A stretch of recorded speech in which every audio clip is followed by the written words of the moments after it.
Bonjour à tous, nous sommes aujourd'hui au Centre culturel coréen, le professeur Baek Sung-hee, professeur de cuisine ici au Centre culturel. Bonjour professeur. Bonjour, 안녕하세요. Aujourd'hui nous allons faire une recette de la cour royale. Nous allons découvrir la recette du yakgwa. C'est bien cela professeur? C'est ça, yakgwa. Alors, pour l'histoire, le yakgwa est une confiserie, un petit gâteau qui est enrobé de miel et qui ont traditionnellement été utilisé par la famille royale lors des festivités ou lorsqu'il des cérémonies de mariage, ils s'échangeaient en fait ce gâteau-là pour les belles familles. Professeur, qu'est-ce que nous devons utiliser pour faire ce gâteau? Pour ce gâteau, on a besoin de farine de blé. Parce que à l'époque, la farine de blé, c'est un aliment très précieux. C'est pour ça, pour la famille royale, on a utilisé la farine de blé. D'accord.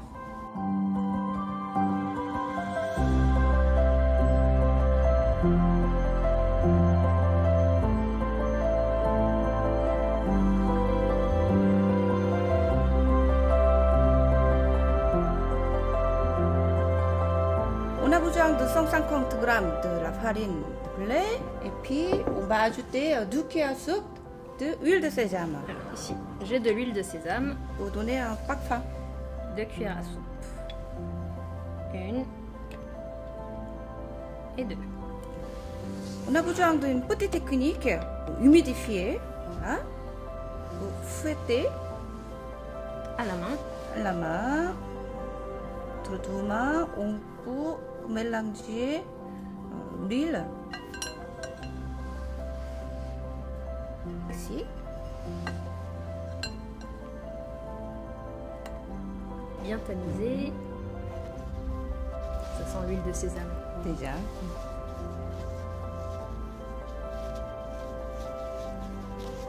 Maintenant, on a besoin d'assaisonner la farine pour faire la pâte. On a déjà vin de riz. Qui est ici. Vin de riz. 2 cuillères à soupe. On peut moudre nous-mêmes le gingembre. Oui. Puis la cannelle. Cannelle. Ça, c'est du miel. 2 cuillères. 2 cuillères.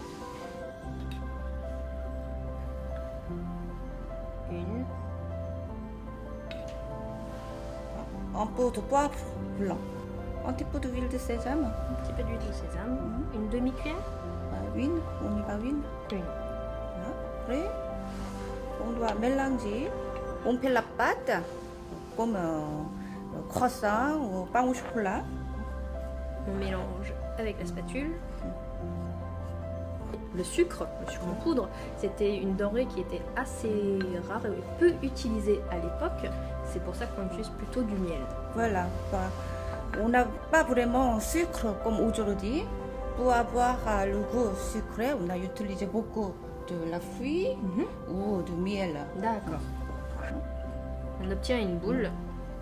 Après, on va utiliser l'eau. Et du coup, étaler la pâte. Après, voilà, on étale. Après, comme les croissants,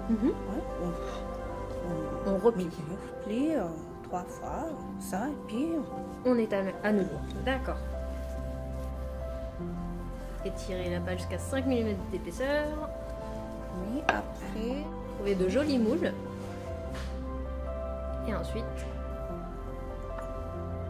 pâte avec.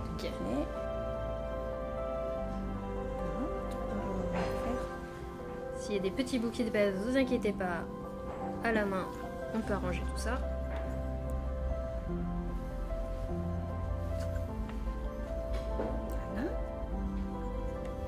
Maintenant, on va faire frire le gâteau.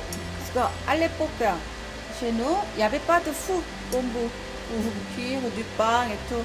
Donc, pour la cuisson, sauter ou cuire à l'eau ou bien à frire à l'huile. Pour ça, on a besoin de 12 étapes de friture assez bas pour cuire la farine et tout ça. Après, on peut faire monter la température. Au début, à peu près à 90 degrés, à peu près 15 minutes. après 140, à peu près 10 minutes. C'est-à-dire cuire à peu près 20 minutes environ. Mais il faut faire attention que bien surveiller la couleur. D'accord. C'est bien un peu marron foncé. D'accord. Je rappelle. Comme c'est pas très haut, ça va pas monter tout de suite. Doucement Séparer. séparer, puis fouiller un peu pour ne pas coller au fond. D'accord. Voilà, c'est la couleur du marron foncé. Après 20 minutes de cuisson, les yakwa sont prêts. On éteint le feu et on sort les yakwa. Maintenant, on va préparer la sauce. Comme c'est un gâteau, on doit mettre dans le miel D'accord. pour absorber le goût de sucré. Pour donner un petit parfum sur le miel, je mets poudre de cannelle. Pourquoi je poudre pas? Parce que c'est très difficile à mélanger. D'accord.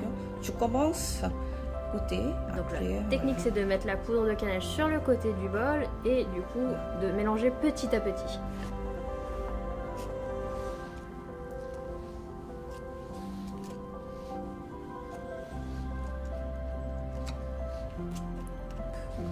Ça, on doit laisser minimum 6 heures pour donner du temps d'absorber du miel.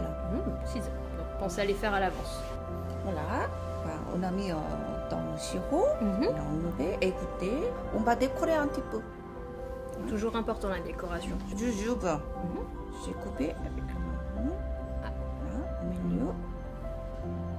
Voilà, ça colle, c'est à cause de... Du miel.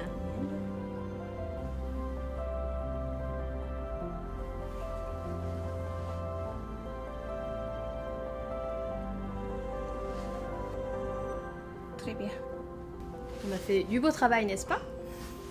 Alors, en général, comment est-ce qu'on déguste ce yakwa? Est-ce qu'on le mange tout seul? Est-ce qu'on boit avec du thé? Voilà, avec du thé ou sujangwa, une boisson traditionnelle coréenne, ou avec une autre occasion aussi, on peut accompagner avec ce plat.